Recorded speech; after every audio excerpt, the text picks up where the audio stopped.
Well, today is not really as exciting as it was yesterday, and there are many reasons for that. One of them is the inflationary pressures that we've been going through worldwide, and this really scares me a lot. And I think it will dampen the rate of growth that we were expecting. We were expecting signs of recovery. We saw just a few signs of recovery, but with this inflationary pressures and today oil hovering around $110, it's a bit scary and it's unsettling for the market, and it will create imbalances into the pricing system, into supply and demand worldwide. In addition, we've been seeing the unrest taking place in the Middle East that will have also impact on the potential growth rates that we were expecting in the past.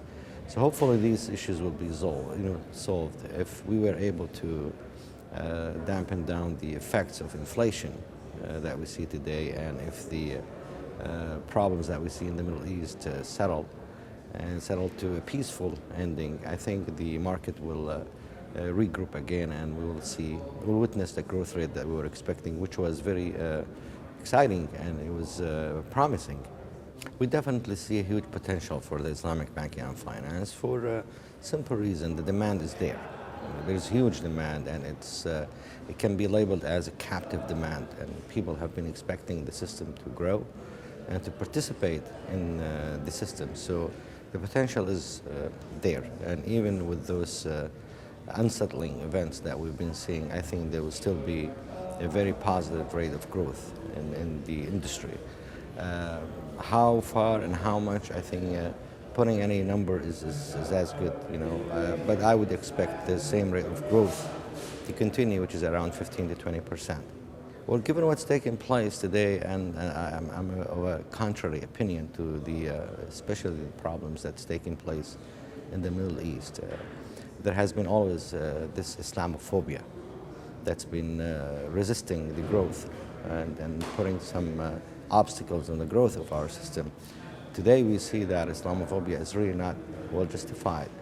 All these places that have witnessed some political problems, the result was a popular type of uprising, and there wasn't really a major role for Islamists as was expected in the past. So this will comfort people who participate in building of that system, and it will maybe take away from this Islamophobia that we have seen in the market and in various jurisdictions.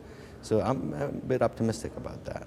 I look at the bright side of the whole environment. So the challenges are always, to come up with products that will fulfill the needs of our customer base, to be able to deliver sophisticated products to raise the level of awareness of people of this new and emerging system, and to provide a real alternative to Muslims when it comes to finalizing and affecting their financial transactions. So the challenges will always be there to enhance and improve what we have built already. But the major premise of Islamic banking and finance is we operate from the real side of the economy.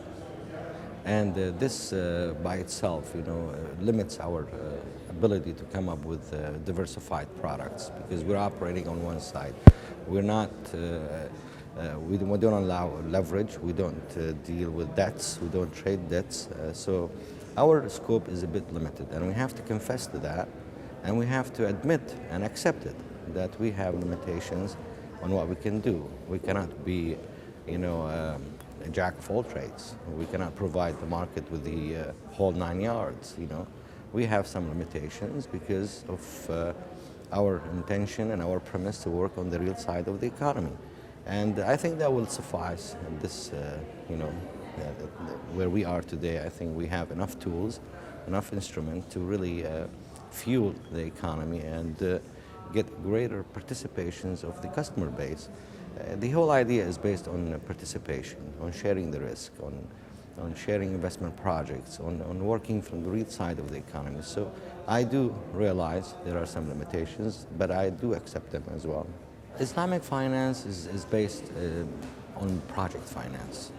Really, the spirit of finance is to finance projects, to finance ideas, to finance undertakings. So when you have mega projects like the one we will have in Qatar, for example. That will be the appropriate and natural place for Islamic banking and finance to operate. So this is well suited for the area. And we do expect a lot of sukuks to be issued, different types of sukuk, to support those projects, those mega projects. And as you know, also the Saudi has many projects, now in the pipeline to be financed by sukuk issuance. So we are very excited about the sukuk future, and we think it's the most interesting and the most viable tool that we have created so far. And it's well diversified. We have 14 types of sukuk that we could do. And with those 14 types, you have also structures that will combine, 2 or 3 will combine. So you have almost unlimited number of structures that you can produce using sukuk. And this is very exciting. It takes time to understand how they operate and to find a market for them, but the potential is really great. There is a potential that we can benefit from Qatar. We can create a model whereby we can, through this model that we can finance mega projects. We don't have really mega projects have been financed through Islamic finance. So this is a potential, this is an opportunity we have to seize on to finance these huge projects with sukuk. And when we do that, we are delivering our premise.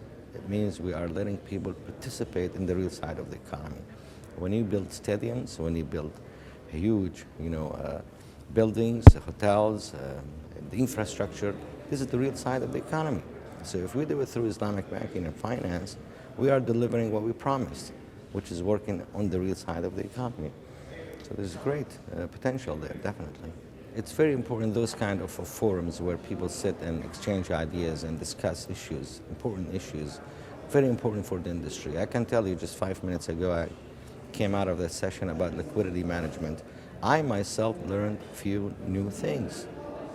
We are the standard setting body of the industry, yet I learned today a few things that I didn't know about. So it's great. It's a great forum for us to sit, talk, and exchange ideas. And I'll take those new ideas back to IOFI, and hopefully we'll come up with standards based on those new ideas. So it's just wonderful.